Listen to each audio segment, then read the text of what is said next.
¿Qué tal? ¿Cómo están? Bienvenidas y bienvenidos nuevamente al curso de declaraciones de personas físicas, que sería la declaración anual. Recuerden que es un curso desde cero.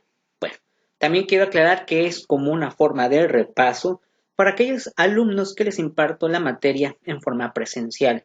Obviamente en forma presencial pues se puede uno explayar, hay más ejemplos, hay más información, tanto en físico, me refiero, es decir, documentos, papeles, hacemos algún tipo de trabajo o actividad y pues es más fácil entenderle. Solamente la forma de repaso que hago aquí es simplemente para aquellos estudiantes que de repente alguna duda o algo que se les haya pasado en clase pues lo puedan escuchar o ver nuevamente en estas informaciones. Si tú eres un público en general, posiblemente no estés muy enterado de qué trata. Les recuerdo que ya está la parte 1 y 2 de este curso, así es que te recomiendo pues que busques dentro de esta plataforma, dentro de mi canal. Recuerda que está dentro del canal de Arte Financiero y bueno, el curso es totalmente público. Si alguien está interesado en la información que está aquí, pues muy sencillo, le pone pause y apuntarlo. Entonces vamos a comenzar. Vamos a continuar. La clase pasada o en la información pasada estuvimos viendo la clasificación de impuestos. Aquí es un error mío, este título está mal, no es clasificación, son los tipos de impuesto.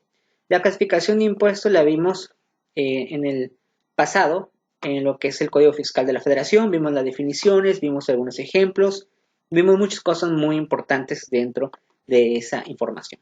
Aquí serían tipos, no clasificación, así es que por ahí hay que, si alguien lo está apuntando, pues borrarle, ¿no?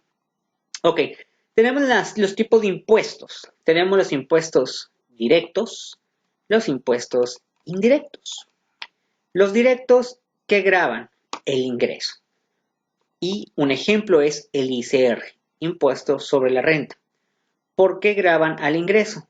Esto significa, no importa si es una persona física o persona moral, al final los que están dentro del ICR se van directamente a tu ingreso. A tu ingreso se van para que puedas tú pagar impuestos. Entonces, por eso es un impuesto directo. Después están los tipos de impuestos indirectos. Son aquellos que solamente graban actividades, no tienen nada que ver precisamente con tus ingresos, sino con las actividades que realizas. Y normalmente los impuestos indirectos siempre van a recaer hasta el final, es decir, normalmente el consumidor. Ejemplo de ellos es el IVA, el impuesto del valor agregado y el IEPS. Estos dos, curiosamente, no necesariamente ocupas estar registrado ante el SAT. Una persona que no tiene nada que ver con el SAT puede pagar el IVA, el IEPS en algunos casos, no todos, porque por ejemplo dentro del IEPS está las cervezas, los vinos, entonces un adulto sí puede ir a comprar a una tienda una cerveza, un vino, ¿no? Pero uno menor de edad, pues no debería. Que pasen a veces esos casos, bueno, sí, sí pasan. Pero de todas formas, ahí está implícito este impuesto. En el caso del IVA, no importa si eres adulto o eres menor, pagas IVA. Obviamente, coloquialmente la ley te dice que obviamente las personas físicas, que ya vimos que era una persona física, va a tener a pagar ciertos impuestos. Pero bueno, en la vida normal, en la vida real, pues no es así. O sea, vamos a ser honestos. Por ejemplo, hay ciertos artículos, por ejemplo, de bebé, de un bebito, que tienen impuestos del valor agregado. La pregunta es, ¿por qué deberían de pagar impuestos? No digo que todos, en este caso, digo, no vamos a analizar exactamente el IVA. Tal vez en otro curso analicemos el IVA para que vean el porqué de ciertas cosas pagan impuestos. Pero, por ejemplo, productos de bebé. ¿Qué puede ser un producto de bebé? Ropa, puede ser baberos, puede ser mamilas, puede ser leche en polvo, todos los ingredientes para hacer la leche en polvo, todo eso que ustedes ven en algunos pasillos, aquellos que somos solteros, levante la mano o un like por eso, que no vemos ese pasillo realmente como es, pero aquellos que están casados o tienen recién nacidos, ven el pasillo y hay un pasillo completo de muchas cosas para bebé, muchas cosas, ¿no? Aceititos, jabón, hay de todo. Muchos de esos artículos, pues, pagan impuestos, no digo que todos. Entonces la pregunta es, ¿quién paga el impuesto en realidad? Obviamente el papá o la mamá que va a la caja y paga, ¿no? Ahí está tu impuesto, 16%, ¿no? Ahí es todo bien. Pero si nos damos muy coloquialmente, realmente el que lo paga es el bebito. O sea, todavía no está crecidito y ya está pagando impuestos, ¿no? Yo sé que esto es una forma coloquial, obviamente, pues en la vida real se supone que personas físicas, que ya saben cuál es el fundamento, deberían de pagar IVA. Y así muchas cosas que realmente no necesitas estar registrado ante el SAT para pagar impuestos. Le he dicho muchas veces, mucha gente sigue pagando impuestos aunque no estés registrado. ¿Por qué? Porque de una u otra forma vas a pagarle al SAT o a la autoridad, dependiendo qué tipo de impuesto estamos hablando. Aquí no estamos hablando del IVA, ¿no? En el caso del IEPS es similar.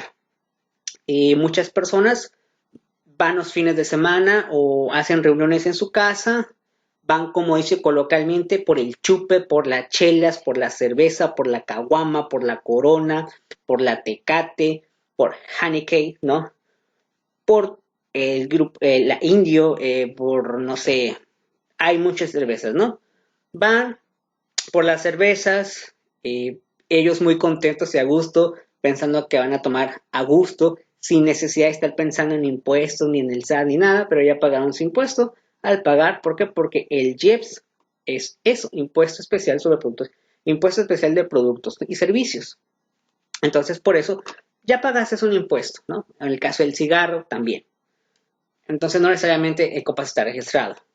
Por ahí muchas personas comen pan, ¿verdad? Ustedes van y comen pan a veces. Pues, ¿qué crees? Pues el pan también tiene el IEPS. Entonces hay muchas cosas que tienen impuestos, ¿no? Pero obviamente en el precio ya viene incluido. No es que te digan el precio más el impuesto. Ya vienen incluidos. Solamente requieres desglosarlos. Aquellos que ponen gasolina, ¿qué crees? La gasolina también ya tiene un impuesto. Obviamente no te lo van a decir porque ya viene implícito. Entonces, pues quieras o no, siempre vas a pagar impuestos, ¿no? Entonces, en realidad solamente hay dos tipos de impuestos. Aquí nomás hay que borrarle. No es clasificación, es tipo de impuestos. Puse aquí algunos ejemplos, ¿ok? Puede ver más. Esa es la primera partecita de la continuación de lo que vimos en la clase pasada o en la información pasada. Posteriormente, vamos a ver la estructura de la ley de ICR. ¿Por qué? Porque es la que más importa. Impuesto sobre la renta. En la mayoría de los países existe una ley similar. Posiblemente no se llamen igual, pero es similar. Esta es la estructura. Claro que la estructura viene con sus respectivos artículos. Entonces vamos a leer cada uno de estos y de forma general la vamos a leer. No vamos a analizar todos porque el objetivo es solamente hablar de personas físicas. Está la 1 o fracción 1, título 1, disposiciones generales. ¿Qué son disposiciones generales? No importa si eres persona física o persona moral, dentro de ciertos artículos, para todos es lo mismo. Luego está, ahora sí, de las personas morales. ¿Eres persona moral? Ah, yo soy persona moral. Ah, pues estás dentro de ese título, el título 2. Y hay que ver qué es lo que dice todos esos artículos en base al título 2. Está el título 3 de las personas morales con fines no lucrativos. Yo soy persona moral, pero mi finalidad pues no es lucrar con el dinero. Ejemplo de ello, obviamente la clase no es de personas morales, pero por mencionar un ejemplo podría ser la iglesia. Después está el que más nos importa, de las personas físicas, fracción número 4. Y es ahí donde sí vamos a analizarlo con mayor detenimiento. Fracción 5, residentes en el extranjero. Entonces, todos aquellos que son residentes en el extranjero, hay ciertos artículos que, bueno, estás obligado, tienes sus derechos, hay que verlos, ¿no? De los regímenes fiscales preferentes y de las empresas multinacionales, hay una fracción, fracción 6, fracción 7 de los estímulos fiscales, fracción 8, perdón, 7, fracción 6 y 7, ¿ok? El que importa aquí es la fracción 4 nada más, de las personas físicas. Ok, ahora vamos a ver la fracción número 4. Aquí yo lo puse como resumen, pero realmente el resumen no te dice mucho.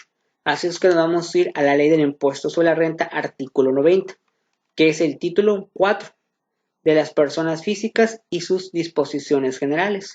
Es decir, ¿eres una persona física? Sí, sí lo soy. Este es el título que te pertenece. Si yo fuera una persona moral, este para mí no tiene nada que ver. Entonces dice el artículo 90. Vamos a leer el artículo 90. Están obligados al pago del impuesto establecido en este título las personas físicas residentes en México que obtengan ingresos en efectivo, en bienes, de vengado cuando en los términos de este título señale en crédito, en servicios en los casos que señale esta ley o de cualquier otro tipo.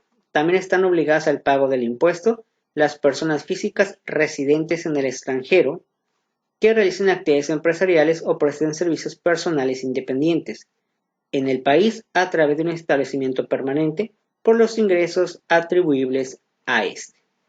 Prácticamente en este párrafo te dicen en todo el territorio nacional, no importa en qué parte del territorio nacional, es una persona física, obtienes ingresos por efectivo, es decir, tal vez un servicio y obtienes dinero pues en efectivo, o bienes, a lo mejor vendes un producto. Pues, ¿qué crees? Estás totalmente listo para registrarte ante el SAT y pagarme impuestos. También te menciona que puede haber personas físicas que residen en el extranjero, es decir, no viven aquí en México, pero tienen negocios o ofrecen servicios fuera del país. Pues, ¿qué crees? Pues también tienes que pagar impuesto por ello. Aquí puede ser que en algunos casos puedas tener que pagar, se podría decir, dos tipos de impuesto.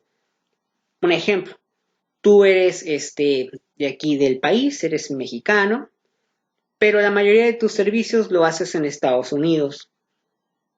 De entrada vas a tener que pagar impuestos en México, pero posiblemente en Estados Unidos tengan ciertas políticas para aquellas personas que ofrecen del extranjero ciertas actividades. Posiblemente en Estados Unidos exista, lo desconozco, ¿verdad? No conozco la legislación fiscal al 100% de los Estados Unidos americanos. Entonces, en ese caso, posiblemente exista algo que tú tengas que pagar allá. Existen muchos tipos de personas físicas que vamos adelante a ver un cuadro. Existen muchos tipos, porque no todos entran, pero bueno, ahorita con este párrafo hay que quedarse. La siguiente parte dice, las personas físicas residentes en México están obligadas a informar en la declaración del ejercicio sobre los préstamos, los donativos y los premios obtenidos en el mismo, siempre que estos en lo individual o en su conjunto excedan de 600,000 pesos. Este fragmento está muy interesante. ¿Qué significa? No te dice exactamente él en el párrafo que necesariamente eres una persona que se dedica a hacer negocio, eres simplemente una persona común. Y si de repente alguien te dona dinero, más de 600,000 pesos, tendrías que decírselo al SAT. Si no se lo dices y el SAT se da cuenta, te la va a dejar ir. Entonces tienes que decirlo. También dice que puede ser en conjunto o individual, es decir, yo solo o un grupito de personas físicas. Esta parte también aplicaría, por ejemplo, se está de moda en este momento que en Estados Unidos mexicanos al principio se quería rifar un avión presidencial, que siempre ya no, ¿verdad? Pero bueno, ese premio o el premio de la ganancia de una rifa como de la Lotería Nacional, si es más de 600,000 pesos, tienes que pagar impuestos por ello. Entonces realmente el premio pues no va a ser lo que realmente te digan. Hay que quitarle impuestos porque no creo que tú tengas el dinero para pagar los impuestos y quedarte el premio original. Entonces ahí te lo dice la ley, ¿no? Después, el siguiente párrafo dice, las personas físicas residentes en México deberán informar a las autoridades fiscales a través de los medios y formatos que para tal efecto señale el Servicio de Administración Tributaria, mediante reglas de carácter general respecto de las cantidades recibidas por los conceptos señalados en el párrafo anterior al momento que presentan la declaración anual del ejercicio fiscal en que se obtengan. Muy importante aquí. Una cosa es Secretaría de Hacienda y Crédito Público. Eso en realidad es la institución, digamos, de forma general. Es como decir Secretaría de Economía, Secretaría de la Defensa Nacional. Son las secretarías del Poder Ejecutivo. Esas son las secretarías, pero dentro de las secretarías hay como departamentos, ¿no? En este caso, la que más recauda impuestos, obviamente es la Secretaría de Hacienda y Crédito Público, pero dentro de su departamento está el famoso llamado SAT. ¿Qué es el SAT? Servicio de Administración Tributaria. Entonces tú estás obligado, ya sea en algún formato, ya sea de forma física, a lo mejor llenar un formato o de forma electrónica, siempre darle información, decirle al SAT lo que hagas, ¿no? En este caso se refiere a lo anterior, es decir, lo que antes hiciste. Recibiste un préstamo, un donativo, te ganaste un premio. ¿Sabes qué? Pues hay que darlo a conocer al SAT. No puedes quedártelo así como no voy a decir nada. Porque ya sabes, si se da cuenta, pues te la va a dejar ir. Entonces hay que tener cuidado. El siguiente párrafo nos menciona, no se consideran ingresos obtenidos por los contribuyentes. Aquí voy a hacer una pausa. ¿Qué son contribuyentes? Muchos de ustedes ya saben que son contribuyentes. Simplemente, en términos muy simples, contribuyente es aquel que está obligado a pagar un impuesto o a presentar una declaración o presentar información ante el SAT. En ese momento eres contribuyente. Dice, los rendimientos de bienes entregados en fideicomisos, en tanto dichos rendimientos, pensé que era el SAT, en tanto dichos rendimientos únicamente se destinen a fines científicos, políticos o religiosos, ¿no? Esta palabrita de políticos como que ya entró a pique, ¿no? O los establecimientos de enseñanza y a las instituciones de asistencia o de beneficencia señalados en la fracción 3 del artículo 151 de esta ley, o a financiar la educación hasta nivel licenciatura de sus descendientes en línea recta, siempre que los estudios cuenten con reconocimiento de validez oficial. Bueno, en este caso, pues el SAT, muy amablemente, ¿verdad?, se creyó por un momento, con el respeto que se merece pues la señora Teresa de Calcuta, el SAT se sintió así, se sintió muy tereso. Y dijo, bueno, no todo lo que tú ganes, contribuyente, persona física, no todo te lo voy a quitar. Sé que tú tienes cosas que hacer o planear, etcétera, y hay cosas que, bueno, está bien, no te voy a cobrar un impuesto por ello. Entonces aquí te menciona qué se puede considerar no ingreso para ti. Dice, si tú en dado caso destinas ciertas actividades a lo científico, a lo político, a lo religioso, bajo obviamente, ciertas reglas, no te preocupes, no lo voy a considerar como que es un ingreso por eso, ¿no?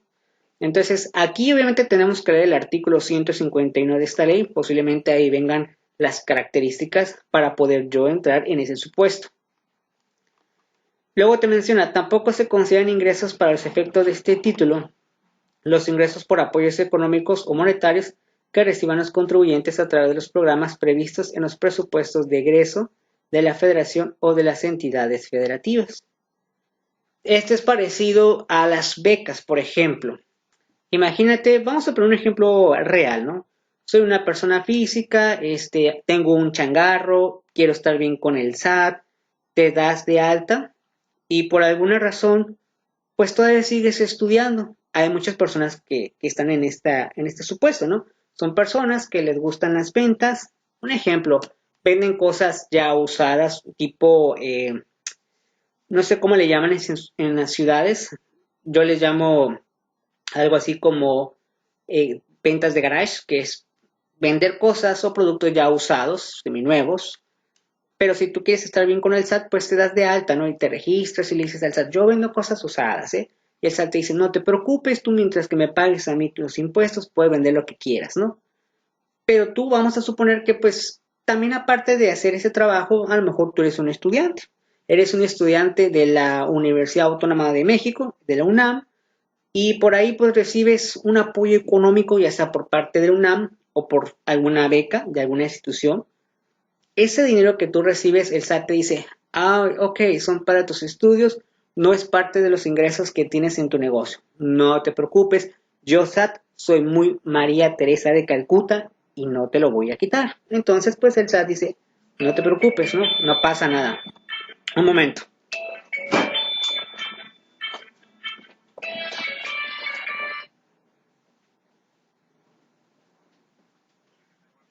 Ni hao,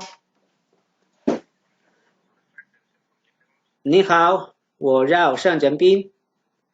Bueno, perdón y disculpe la interrupción, pero es el otro celular viejo que tenía, pero bueno, en fin.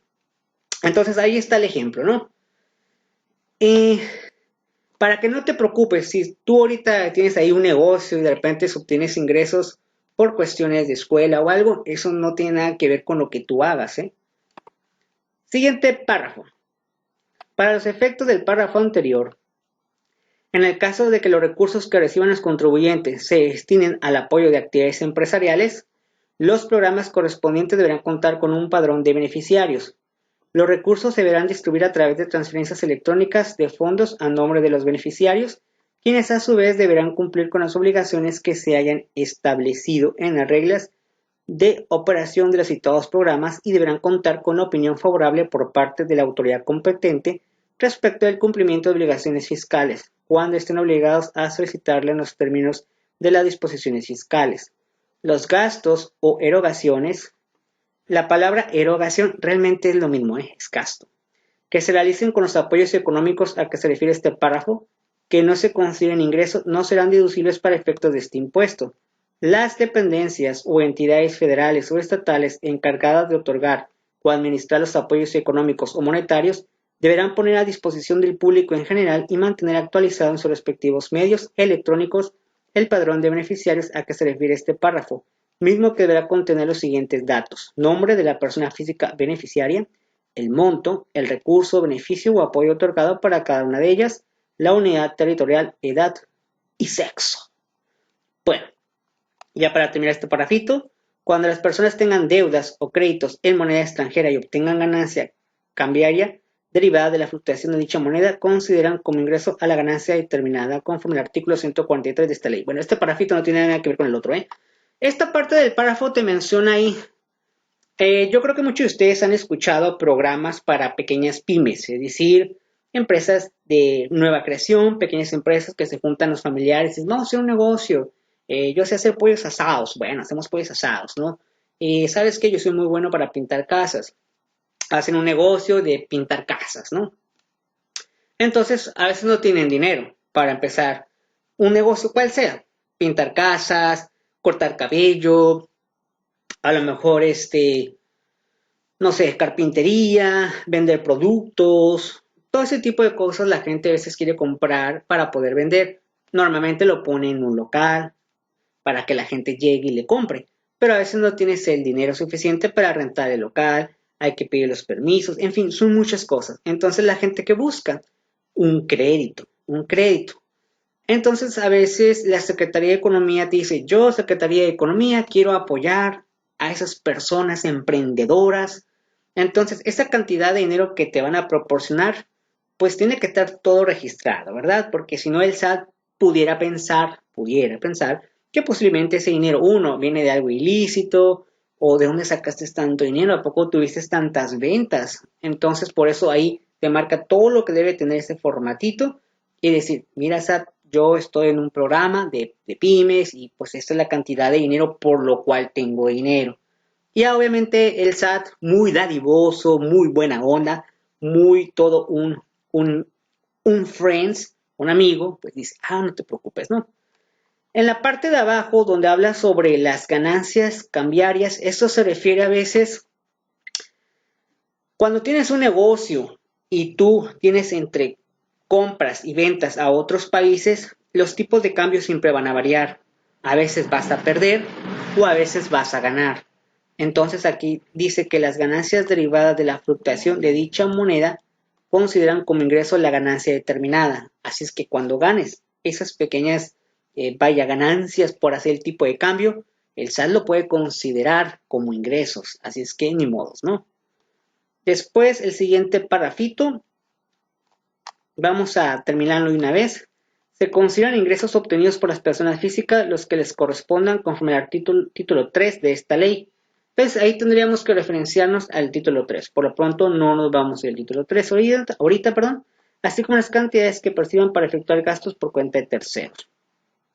Salvo que dichos gastos sean respaldados con comprobantes fiscales a nombre de aquel por cuenta de quien se efectúa el gasto. Aquí muy importante, todos los gastos que realices, pues bueno, deben estar bien registrados, ya sea papel, formato, lo que te den, hay que comprobarlo y fijarte que todo esté bien para que realmente ese gasto entre como gasto y no tengas el problema de y esto no va a entrar, ¿ok? Tratándose de los ingresos provenientes de la fuente de riqueza ubicada en el extranjero, los contribuyentes no solo los consideran para los efectos de los pagos provisionales de este impuesto, salvo previsto en el artículo 96 de esta ley. Bueno, esto está enfocado para otras personas físicas que están haciendo negocio en el extranjero, no es nuestro caso. De aquí habla más del extranjero, no es necesariamente lo que ocupamos saber, ¿no? Entonces lo vamos a omitir esta parte. Aunque aquí en el pequeño repaso que yo había puesto nada más están obligadas al pago de impuestos a las personas físicas que obtengan ingresos en efectivo, bienes o servicios o cualquier otro tipo, pero ya vimos cuáles, ¿no? Que era el artículo 90. Esta parte del artículo 90 sobresale esto. Se deberá informar, bueno, ya lo habíamos leído también, se deberá informar por los préstamos donativos y premios siempre que se superen los 600,000 pesos en el ejercicio, ya sea individual o en su conjunto, pero ya sabemos que viene la ley, ya los había explicado. Se consideran ingresos las cantidades que perciban para efectuar gastos por cuenta de terceros, salvo que sean respaldados con comprobantes fiscales a nombre de tercero. Muy bien. Ahora vamos al artículo 91. Que bueno, ahí está lo que sobresale. Vamos a ver si está un poco largo el artículo 91. Pero vamos a leerlo si alcanzamos a leer. Dice, las personas físicas podrán ser objeto del procedimiento de discrepancia fiscal cuando se compruebe que el monto de las erogaciones en un año de calendario sean superiores a los ingresos declarados por el contribuyente o bien a los que les hubiera correspondido declarar. Recuerden, erogaciones es como un gasto. Aquí en este parrafito te dice el SAT. El SAT le llama en términos bien pop-up discrepancia fiscal cuando un contribuyente obtiene más gastos que ingresos. Obviamente no debería de ser así, no puede ser posible que tú, siendo una persona física, gastes, por ejemplo, 5,000 pesos y nomás ganes 1,000. No sería, eso no sería negocio tampoco de entrada y no sería algo ecuánime. Si fuera al revés, tal vez sí, ganar 5,000 pesos de ingreso y gastar 1,000. Obviamente sería algo, pues sí se puede, pero al revés, está muy raro. Entonces el SAT le llama discrepancia fiscal. Hay ciertas cosas que le puede considerar o puede sospechar de ti, ¿no? Entonces, lo necesariamente importante es buscar la manera de siempre comprobar las cosas que gastes y por supuesto no puedes gastar algo que no tienes. Entonces, en el siguiente párrafo viene algo muy importante. Para tal efecto, también se consideran erogaciones efectuadas por cualquier persona física las consistentes en gastos, adquisición de bienes y depósitos en cuentas bancarias, en inversiones financieras o tarjetas de crédito. Entonces, aquí, esto es para personas físicas, reitero, que estén registradas. Si tú eres una persona que no está registrada, no tienes por qué preocuparte. Pero para ellos, todo lo que hagan, pues prácticamente debe de ser exacto. Si tú tienes un negocio, por ejemplo, de una, no sé, carpintería, y tus ingresos, es un ejemplo hipotético, obviamente, ganaste 50,000 pesos de ingresos. Es un ejemplo, ganaste 50,000 pesos. Y de repente, al presentar la declaración, resulta que realmente gastaste 80,000 pesos. No es ecuánime. ¿Cómo vas a gastar 80,000 pesos cuando apenas tienes 50,000 pesos, no? Entonces, todo lo que gastes, ahí te menciona gastos, te menciona adquisición de bienes. ¿Qué es una adquisición de bienes? Yo soy una persona que tiene una carpintería, yo gasté lo típico, la agua, la luz, a lo mejor pagué a mis trabajadores, papelería, hojas, etcétera, porque bueno, yo me pongo a hacer los diseños, etcétera, pero aparte adquiero bienes, es decir, adquirí una máquina, adquirí un serrucho, adquirí material pues para hacer la carpintería, ¿no? Eso también se considera un gasto. Obviamente tiene la ventaja de que esto es, lo ocupas, lo necesitas. Depósitos en cuentas bancarias, aquí hay que tener cuidado. Claro, si es una persona que tiene un negocio. Imagínate que yo tengo el negocio y de repente a mí se me ocurre, pues, depositarle, por así decirlo, a Oribe Peralta, ¿no? Le doy una cantidad de dinero a Oribe Peralta y se supone que Oribe Peralta es simplemente un adolescente que va a la escuela y yo el dinero que le deposité de mi empresa, digamos, fue para él, pero son para cuestiones de su escuela. Entonces el SAT lo va a ver mal, va a decir, ¿por qué le estás depositando a Uribe Peralta? O sea, ¿qué tiene que ver con tu negocio? Entonces tendrías que explicarle, no, es que Uribe Peralta pues va a la escuela y pues le estoy dando dinero, es para pues que compre libros, cuadernos.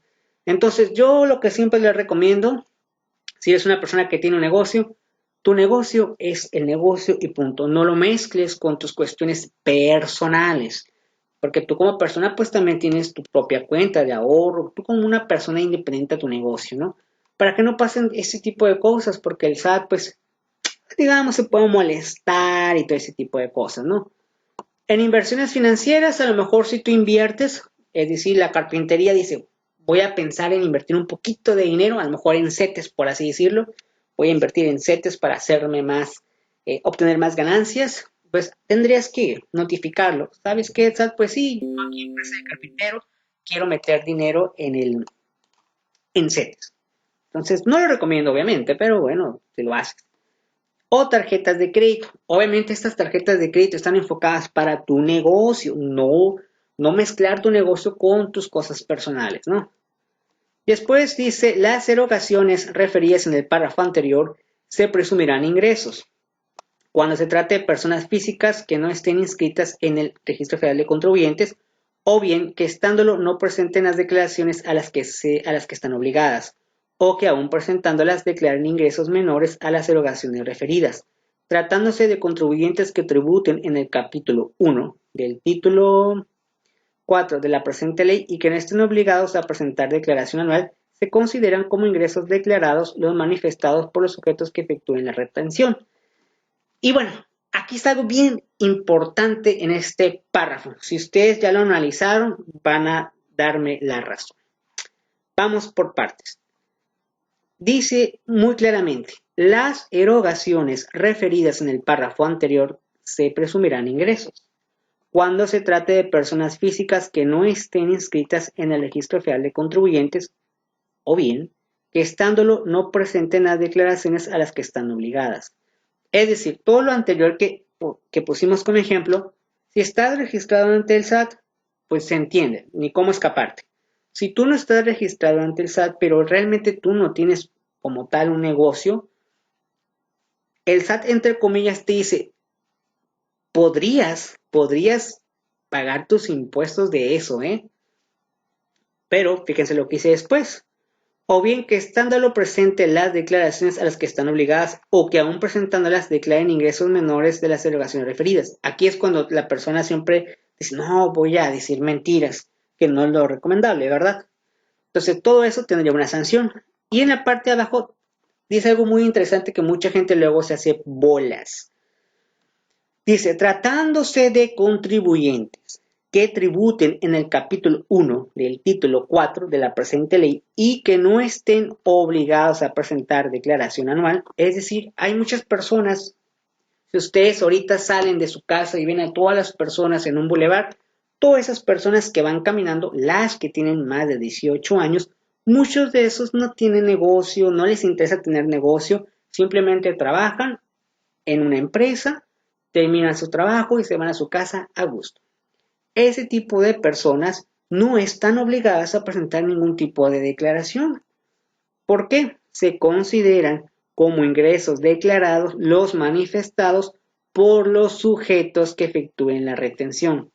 Es decir, todas esas personas que luego ves caminando, trabajan en empresas y el responsable es el patrón. El patrón ya manifestó lo que esa persona que ves caminando ya lo hizo por él. Entonces, realmente, casi la mayoría de las personas, el patrón se dedican a presentar la información al SAT. Por eso les digo, no te le escapas al SAT. Sea quien seas, no te le vas a escapar al SAT, por más que ustedes digan, jajaja, yo trabajo en una empresa y no le pago nada al SAT. Claro que sí le pagas, porque el patrón ya lo hizo por ti, solamente que no te está diciendo el patrón, hazlo tú. ¿Lo pudieras hacer tú? Sí lo puedes hacer, no lo recomiendo, pues si el patrón lo puede hacer, ¿para qué lo haces tú? Te evitas tiempo, te evitas más gasto y vives más a gusto, más cómodamente. Mejor que lo haga el patrón. Al final de cuentas tiene quien lo haga. Entonces aquí, muchos de aquí están en este supuesto, que es la mayoría que no tiene negocios. Se podría decir que la que no tiene negocios están ahí. Más adelante vamos a ver la clasificación de las personas físicas. Después dice, no se tomarán en consideración los depósitos que el contribuyente efectúe en cuentas que no sean propias, que califique como erogaciones en los términos de este artículo cuando se demuestre que dicho depósito se hizo como pago por la adquisición de bienes o servicios o como contraprestación para el otorgamiento del uso o goce temporal de bienes o para realizar inversiones financieras, ni los traspasos entre cuentas del contribuyente o a cuenta de su cónyuge, de sus ascendientes o descendientes en línea recta de primer grado. Lo recomendable siempre que tengan un negocio es mejor, negocio es negocio. Y ya tu vida personal, ya esa parte. A veces, normalmente los novatos, pues, dicen, pues todo es todo. Y a veces, pues, gastan cosas que no tienen nada que ver con su negocio. Y el SAT, pues, también así como que se queda, no, ¿qué le pasa a este cuate? Pañales, ¿qué tiene que ver los pañales con carpintería? ¿Por qué los pone aquí? Entonces, también ustedes, pues, no están haciendo bien las cosas. A pesar de que sea tu trabajo y digo, cada quien puede trabajar en lo que guste y a lo mejor tú quieres ser una persona que pague impuestos todo muy bien y te quieres llevar bien chévere con el SAT y es tu compa, etcétera. No mezcles tu trabajo o tu negocio con tu vida personal. A lo mejor tu vida personal aparte. Puedes tener tarjetas de crédito o de débito aparte para que no te pasen ese tipo de consecuencias porque el SAT va a empezar a ver muchas cosas que dice no tiene nada que ver con tu negocio, entonces y empieza a eliminar cosas y a lo mejor hiciste malas cosas porque para ti dijiste, todo es junto y no es así. Entonces para que lo tomen en consideración. Ya para terminar este artículo lo vamos a leer, hay cosas que no están muy relacionadas con lo que vamos a ver, pero vamos a leerlo de una vez. Los ingresos determinados en los términos de este artículo, netos de los declarados, se consideran omitidos por la actividad preponderante del contribuyente o en su caso otros ingresos en los términos del capítulo 9 de este título. Tendríamos que referenciarnos al título 9, por lo pronto no nos vamos a ir allá porque no es un tema que importe para esto. Tratándose de préstamos inactivos que no se declaren o se informen a las autoridades fiscales, conforme lo previsto en los párrafos segundo y tercero del artículo 90 de esta ley. En el caso de que se trate de un contribuyente que no se encuentre inscrito en el Registro Federal de Contribuyentes, las autoridades procederán además a inscribirlo en el capítulo 2, sección 1 de este título. Para conocer el monto de las erogaciones a que se refiere el presente artículo, las autoridades fiscales podrán utilizar cualquier información que obre en su poder, ya sea porque conste en su expediente, documento o base de datos, o porque haya sido proporcionada por un tercero u autoridad. Bueno, aquí ya nomás de forma general te dice que el SAT por sí solo puede investigar, o la otra, no faltará los soplones. ¿Quiénes pueden ser los soplones? El banco. Si tienes un negocio, forzosamente vas a ocupar un banco. Entonces, el banco, aunque no quiera, pues va a decir, pues estoy obligado. Entonces va a hacer un soplón. Tus proveedores van a ser soplones. Algunos clientes también van a ser tus soplones. ¿Por qué? Porque todo se relaciona, todo se interconecta. Entonces, no hay forma de que le mientas al SAT. Entonces, ¿para qué hacerlo, no? Y bueno, por aquí también dice, para efectos de este artículo, las autoridades fiscales procederán como sigue. Es una forma de procedimiento, vamos a leerlo y lo voy a explicar brevemente. Notificarán al cliente, al contribuyente, el monto de las erogaciones detectadas, la información que se utilizó para conocerlas y el medio por el cual se obtuvo y la discrepancia resultante. Bueno, muchos dirán, no se espanten, tampoco digo, tiene que ser algo muy grave también. Si por ejemplo por ahí ven que es una cantidad mínima, no es que el SAT vaya a ir por esa cantidad. Pero digo, ya hablando de contribuyentes que también son muy así como que les vale, ¿no? Entonces, obviamente el SAT pues también tiene que tener un fundamento para decirte, estás mal, o sabes que te equivocaste, o esto no está bien, o sabes que pusiste aquí que ganabas 60,000 y todos los documentos que tú me presentas dan un total de 200,000 pesos, ¿cómo le hiciste, no?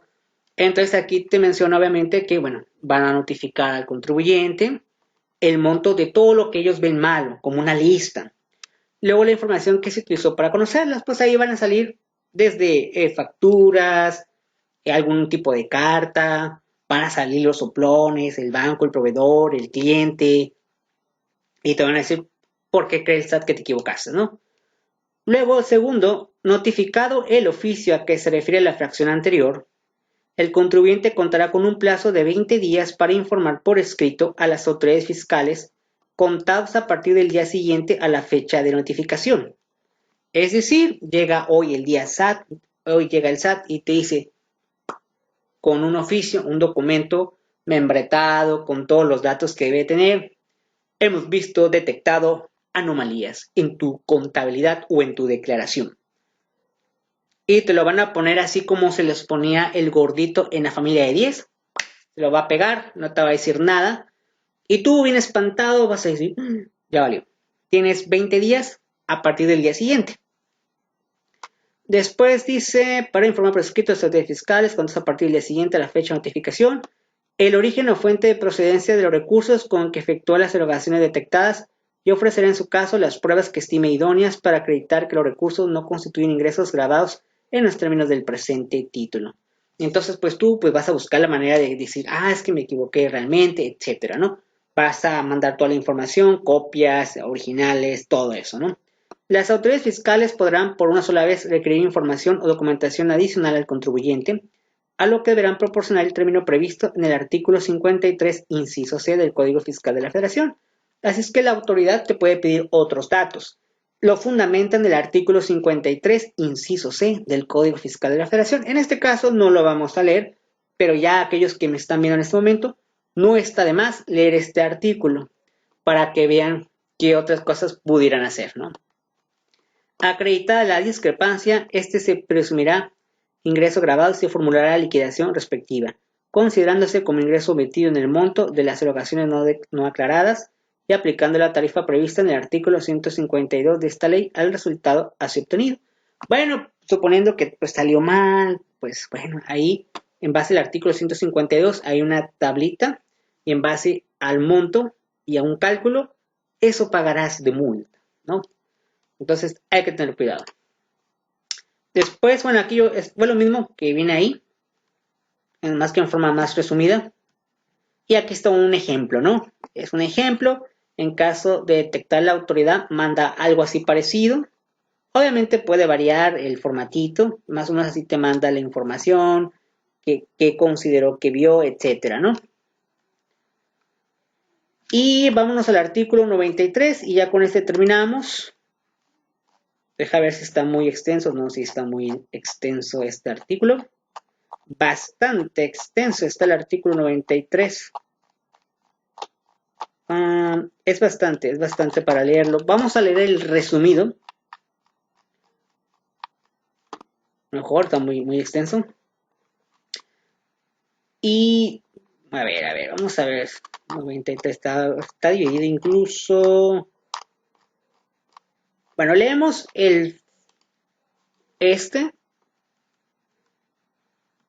leemos y ya en otra situación, así que la continuación ya leemos el artículo, ya solamente para que aplique como un repaso, ¿no?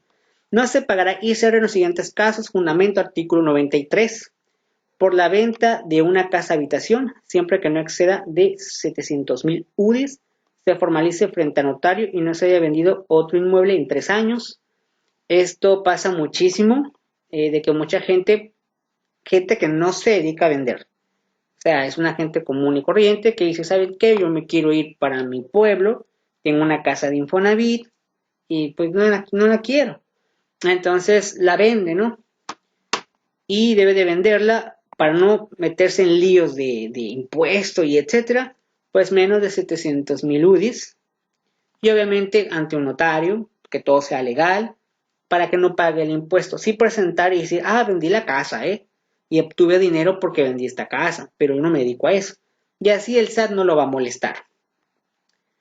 Y recuerden no haber vendido una casa con anterioridad de 3 años. Entonces se supone que esto no es para personas que venden alguna casa muy de vez en cuando.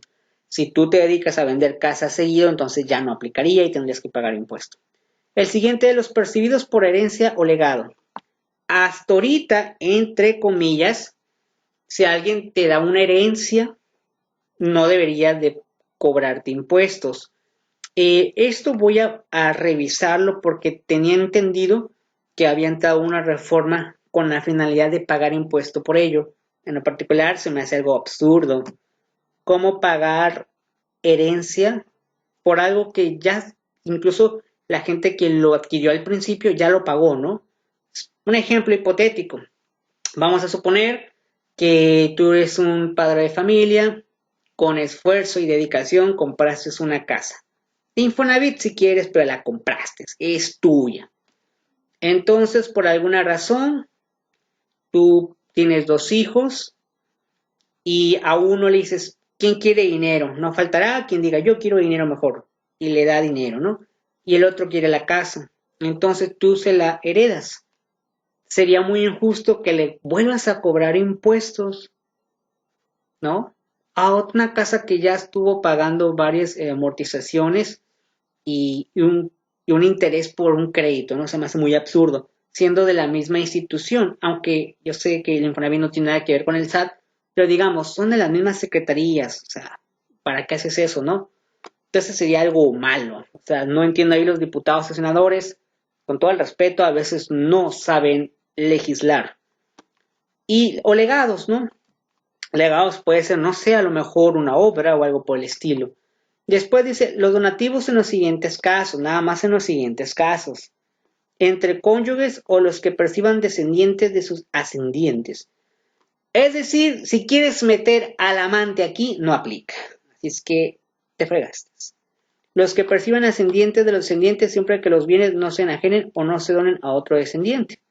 Entonces sí puede haber donaciones entre familiares, pero si alguien se pasa del familiar o no tiene nada que ver con la familia, vamos a pagar impuesto de acuerdo a la situación de lo que estás pagando, ¿no? Aquí te lo resume el artículo 93, pero realmente estaría bueno leer todo el artículo, más que está muy extenso. Me voy a acrecentar más este tipo de información, pero eso lo vamos a ver en otro video más. Entonces nos vamos a quedar en el artículo 93 para leer. Artículo 93 para leer. Y hasta aquí lo vamos a quedar. Y el siguiente vamos a hablar de figuras fiscales. Bueno, hasta aquí lo vamos a dejar porque está bastante extenso esta información. Entonces, pues bueno, yo les recomiendo que repasen todas las informaciones. Este sería el número 3 de este curso. Ya hicimos 2 videos anteriores, te recomiendo que lo pases. Y nada más como forma de declaración, recuerda, si eres una persona público en general, pues es información que te puede servir, simplemente información de conocimiento. Si estás estudiando en la universidad, estás estudiando la preparatoria, pero yo creo que más en universidad, algún curso de impuesto, pues más o menos ahí ya más o menos puedes ahí como repasar, ¿no? Ya le hice el paro a tu maestro, ¿no? Tu maestro que me está viendo, un saludo a tu maestro. Yo le estoy haciendo el paro maestro para que tus alumnos pues medio repasen, ¿no? Para que no toda la información que se ve en clase a veces se les olvida. Entonces, ahí está la información. Y para todas aquellas personas que les gusta la información, pues bueno, ahí está. Recuerden, quieren información, le ponen pause y a escribirlo, a transcribir la información. Pues hasta aquí le vamos a dejar. Muchísimas gracias. Les reitero mi nombre, Xian Jianping. Y bueno, pues muchas gracias por estar dentro de este canal. Y los recomiendo visitar las páginas de mi autoría, ¿no? Bueno, muchísimas gracias y nos vemos más adelante. Vamos a quedarnos en el artículo 93. Vamos a leer, vamos a hacer un repaso del artículo 93, las cosas importantes, pero esto fundamentado ya en el artículo. Aquí nomás saqué lo más relevante. Y pues aquí la vamos a dejar. Muchísimas gracias y nos vemos hasta la próxima. Hasta luego. Alexa, ¿qué hora es? Ahora son las 4:33.